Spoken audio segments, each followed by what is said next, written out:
Сәлеметсіздер ме, құрметті оқырмандарым? Арнама қош келдіңіздер. Өмірде болған оқиғаларды тыңдағыңыз келсе, арнама тіркеліп, қолдау көрсетіп, лайк басуды ұмытпаңыздар. Маржан мен Сандуғаш екеуі кішкентай кездерінен бері бірге ойнап өсіп келе жатыр. Сандуғаш Маржаннан 2 жасқа кіші болса да, ерте есейіп, әрі ақылды, саналы қыз болғандықтан, өз жасынан үлкендермен араласып жүреді. Маржан болса, аздап еркелігі бар, жеңіл жүрісті қыз. Оның бұл жүрісіне отбасындағы жағдайдың да әсері болса керекті. Басқан қадамын аңдып, белгілі бір шекарадан шықпауын қадағалап, ұрсатын жерде ұрсып алатын әкесі мен ағасы өзге қалада вахтада жұмыс істейді. Анасы да күнкөріс қамымен таңертеңнен кешке дейін жұмыста. Кейде түнгі ауысымда жұмыс істейтін кезі де болады. Бәрі де Маржанның ағасы Шыңғысты үйлендіру үшін тынбай жұмыс істеп, қаржы жинауда. Сол себептен де Маржан қаржы жағынан қиналып, қалағанның бәріне қол жеткізе алмай, күйзеліске түсіп жүр. Маржан мен Сандуғаш аталас туысқан болып келеді. Әке-шешелері жиын тойда бас қосқанда ғана кездеспесе, арнайы бірін-бірі іздеп араласқан емес. Анасы түнгі ауысымға түскен кезде үйде жалғыз қалудан қорыққан Маржан құрбысын үйіне түнеуге шақырып алушы еді. Анашым, Маржанның анасы түнгі кезекте екен, мені үйіне қонуға шақырып жатыр. Қызым, сол қыз маған ұнамай жүр. Оның үстіне ауылда ол жайлы түрлі қауесет тарауда. Бүкіл жігіт аңға шыққан аңшыдай, соның үйінің жанында жүреді деп естіп жатырмын.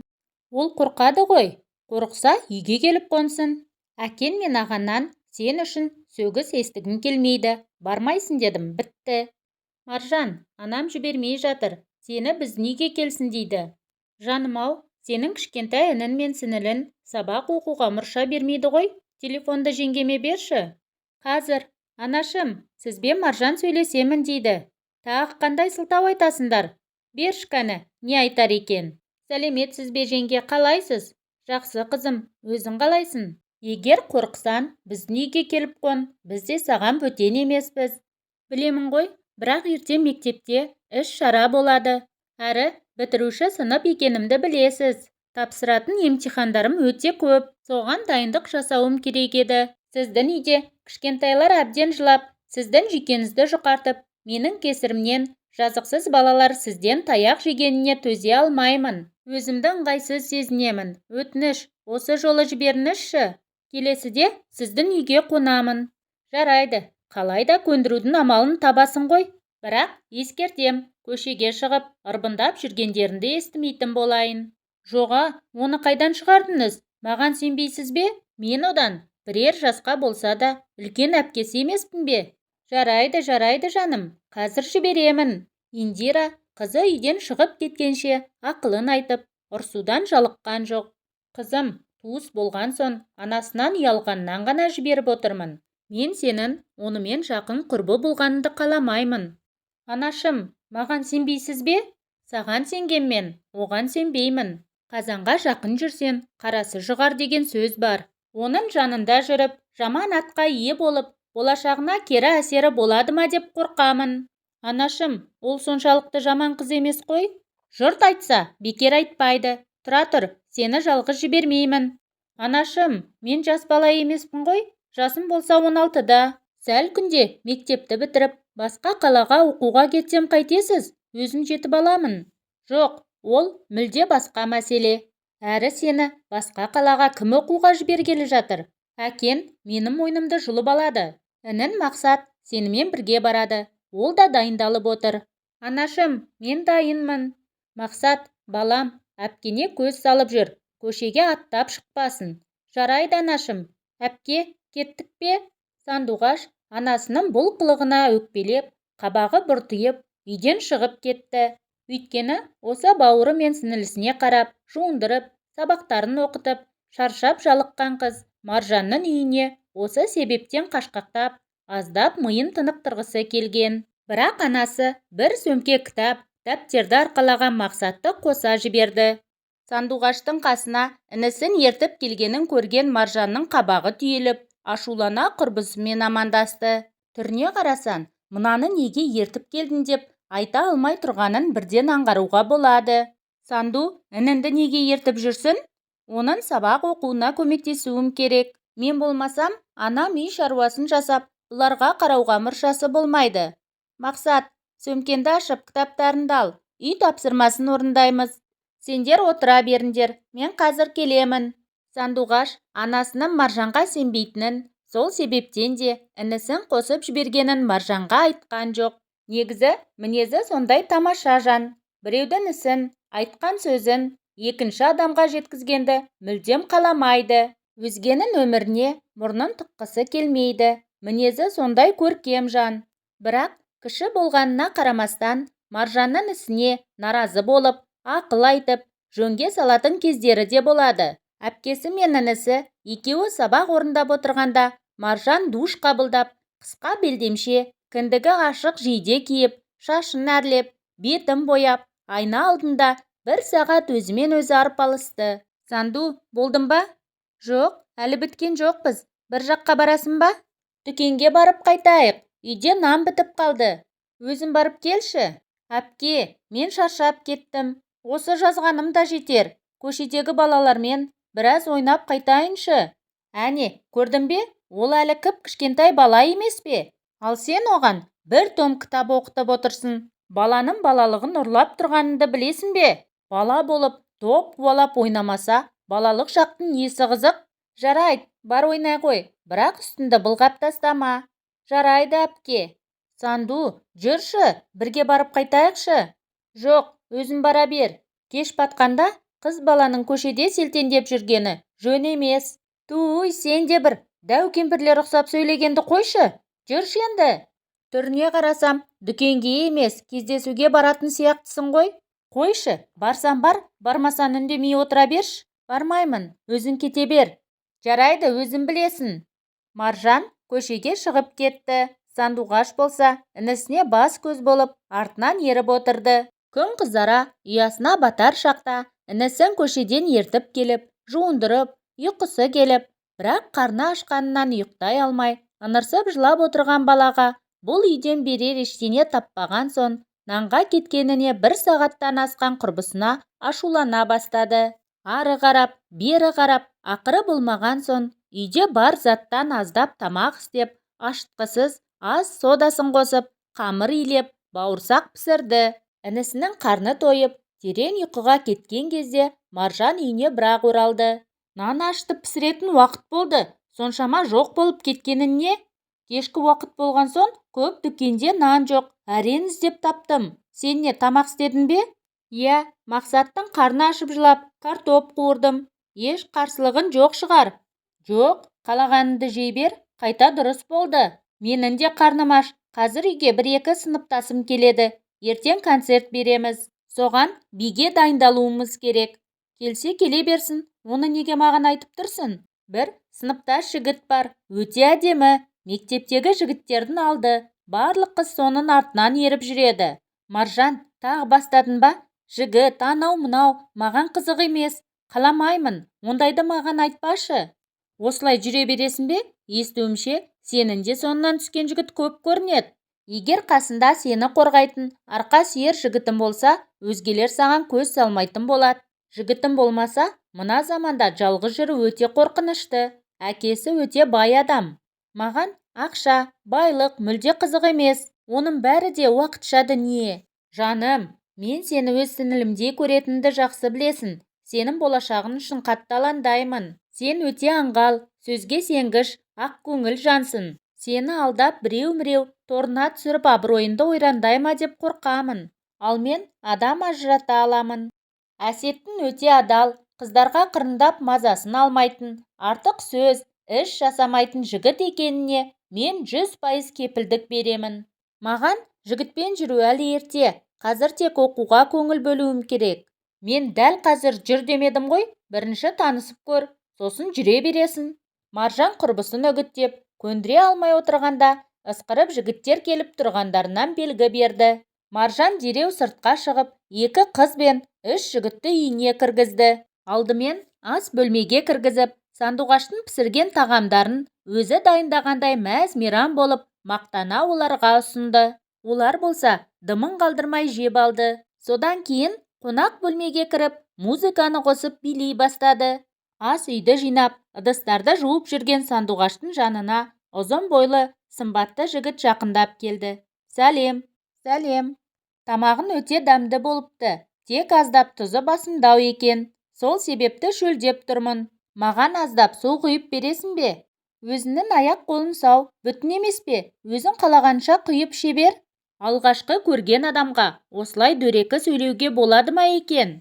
Менің уақытымды алмасаңыз дұрыс болар еді. Уақытың тым қымбат екен. Не дейсіз? Түсінбедім. Жоқ, ештеңе емес. Жарайды, суымды өзім ағалайын. Жігіт шыны ыдысқа су құйып алды да, орындыққа жайғасып, сандуғаштың әр қимылын бақылап отырды. Сандуғаш ыңғайсызданып, емін-еркін қозғала алмай, әрең тірлік істеп жүрді. Сіз неге сыныптастарыңызбен биге дайындалмайсыз? Менің жұбым жоқ, мүмкін сен боларсың. Өтініш, шығып кетіңізші. Мен жұмысымды аяқтап, інімнің жанына баруым керек. Мына қатты дыбыстан оянып кетсе, шошып қалуы мүмкін. Не деген пысық қыз едің? Бәріне үлгеріп жүреді екесің. Шығып кетесіз бе? Наздана бермесенші, танысайық та. Егер шықпасаңыз, онда мен шығып кетейін. Сау болыңыз. Тоқтасаңшы, қайда барасың? Менің сізбен дауласып тұратын уақытым жоқ. Жігіт есіктен шығып бара жатқан сандуғаштың қолынан өзіне қарай тартып қалды. Қайда сығып барасың? Жіберіңіз мені, маған жоламаңыз. Жігіт сандуғаштың белінен қысып, өзіне қарай тарта бастады. Есікті аяғымен теуіп жауып, жарықты сөндірді. Сіздің есіңіз дұрыс па? Не істеп тұрсыз? Жіберіңіз мені. Айқайлап өзіңді шаршатпа. Сені көргелі бері қыпша белінен ұстап, шиедей қып-қызыл ернінен бір сүйуге қалай ынтық болғанымды білесің бе? Жібер мені, сені оңдырмаймын. Пақ шіркін, қорқып кеттім. Саған ешкім көмектесе алмайды. Қорықпа, сенің арынды таптамаймын. Тек ернінен бір сүйгізетін ғана ақы төледім. Арын соншалықты арзан емес болар. Не оттап кеттің? Жібер деймін. Қарсыласпай өзің берілсенші. Тарт қолыңды, хайуан. Оңбаған, әкем мен ағам сені өлтірет. Маған дәл сендей оңай олжаға түсе қоймайтын қыздар ұнайды. Қарсыласқан сайын ұнай түсудесің. Жігіт сандуғашты қабырғаға тақап, ернінен сүйіп, мойнынан иіскелей бастады. Қыздың көзінен ыстық жас тамшылары аға жөнелді. Еңгезердей жігітпен арпалысуға шамасы жетер емес. Құдайға жалбарынып, көмектесуін сұрады. Бар білген сүрелерін оқып, даусы дірілдеп, шарасыз күйге енді. Жігіт сандуғаштың төсіне қол салмақ болғанда, Мақсат кіріп келіп, жарықты жағып қалды. Әпкесінің қиналып жылап тұрғанын көріп, үстел үстінде тұрған пышақты алып, әпкесін азаптап жатқан жігітке қарай жүгіре барып, санына пышақ сұғып алды. Ойбайлап жігіт жерге құлай кетті. Жас баланың қайбір күші бар дейсіз? Киімінен өтіп терісін тілгені болмаса, аса қатты жарақат ала қоймаған жігіт қайта бойын тіктеп орнынан тұрды. Ей жүгірмек, не істедің? Осы үшін жауап бересің. Біз емес, мына сен жауап бересің. Егер жауапқа тартқың келсе, мені емес, әпкенді жауапқа тарт. Осының бәрін ұйымдастырып, сенің ерніңді сүйдіру үшін, денене қол тигіздіру үшін ақша алып отыр. Не айтып тұрсың? Маржан олай жасамайды. Жасағанда қалай жасасын? Сен ақмақ, оларды шынымен концертке дайындалып жатыр дейсің бе? Олар да дәл сен секілді жігіттердің қолында қуыршақ болып тұр. Сенбесен өзің барып қара. Сандуғаш інісін басқа бөлмеге кіргізіп, өзі қонақ бөлмеге барып, бірден жарықты қосып қалды. Әр бұрышта аймаласып отырған қос жұпты көріп, өз көзіне өзі сене алмады. Маржанның жанына барып, шапалақпен бетінен салып жіберді. Оңбаған, жексұрын бәле, мен сені дос, құрбы, әпке санап жүрсем, сен не былықтырып жүрсің? Менің тәнімді саудалайтын сен кімсің? Әсет, мұның не? Арамызда қалады деп едің ғой. Мен саған не үшін ақша төледім? Әдемі кездесу ұйымдастырып беремін дегенің қайда? Дене жарақатын алу үшін ақы төледім бе? Сен уәденде тұрып, ерекше кеш ұйымдастырып бергенінде, мен де уәдемде тұрып, жақ ашпаушы едім. Жетер енді, үндеріңді өшіріңдер. Мен сендерге қуыршақпын ба? Алла тағала бәрін көріп, естіп тұр. Сендерді Алла жолына салдым. Жазаларыңды бір Алла берер. Бүгін болғанның бәрін ұмытасыңдар. Мен де ұмытам. Егер ертең жұрт шулап, өсе кетер болса, мына бәрінді қылмыстық топ ретінде жауапқа тартқызам. Мені жас, ақмақ қыз деп ойласаңдар, қатты қателесесіңдер. Мына жерде тұрған Жігіт атауынан садаға кеткір, оңбаған сүмелектер, сендерге де әркімнің қолында қуыршақ болған, дәл өздерінде малғындар, арын таптаған әйел бұйырсын. Сендердің де үйлерінде қарындас, әпкелерім бар емес пе? Мен ешкімге жамандық тілемеймін. Тіпті менің 7 жасар інім әпкесін қорғау үшін біреуді өлтіруге дайын болды. Ал егер сендер қарындастарының немесе әпкеңнің ары тапталып жатқан жерінің үстінен түссеңдер, не істер едіңдер? Сен бәрін сатып аламын деп ойласан, қатты қателесесің. Егер шамам жетпесе, ар, ұят, бәрін жиыстырып артымнан мыңдаған әйелдерді ертіп, шеруге шығуға да батылым жетеді. Сондықтан да бүгін болғанның бәрі осы жерден тысқа шықпасын. Маржан, енді менің сендей құрбым жоқ. Алла тағаладан алдағы уақытта сендей сатқын құрбыларды кезіктірмеуін сұраймын. Сандуғаш інісінің жанына барып, жылап отырған бауырын құшақтап, жұбатуға тырысты. Жаным, бауырым менің, сен қорықпа, сен негізі дұрыс түсінбедің. Біз негізі көрініске дайындалып жатырған болатынбыз. Біз былай істейік, сен бұл жайлы ешкімге ештеңе айтпа, жарай ма? Әйтпесе, әлгі жігітке пышақ тыққаның үшін сені полиция алып кетеді. Полиция кете ме? Бірақ әпке, ол жаман адам екен деп ойлап қалдым ғой. Жоқ, ол жаман адам емес. Сен дұрыс түсінбедің, айттым ғой саған. Біз көрініске дайындалып жатырмыз. Жарайды онда, мені кешіріңіз. Егер біреу сізге жамандық жасаса, маған бәрібір. Полиция алып кететінін білсем де, мен сізге жамандық жасаған адамды өлтіремін. Отам менің, сен болмаса не етер едім? Есінде болсын, ешкімге тіс жарма. Әйтпесе сені полиция алып кетсе, мен қайтемін? Ешкімге айтпаймын. Сандуғаш түні бойы көз ілмей, көзі жастан құрғамай, таңды әрең атырып, таңертең ерте інісін жетектеп мектепке кетіп қалды. Сабақ уақытында мазасы болмай отырғанын байқаған мұғалімдері қайта-қайта сұраққа алса да, ешбіріне үн қатпады. Маржан әр қоңырау сайын оны іздеп келіп, жағдайынан хабар алып тұрды. Бұл оқиға сол күйі жабулы қазан күйінде қалды. Ешкім білген жоқ. Біреулер күдіктеніп қалмауы үшін Сандуғаш Маржанмен мүлдем ара-қатынасын үзіп тастаған жоқ. Тек жиындарда, бас қосқанда, әпкесі ретінде ғана көрсетіні болмаса, сырлас, мұндас құрбылар емес.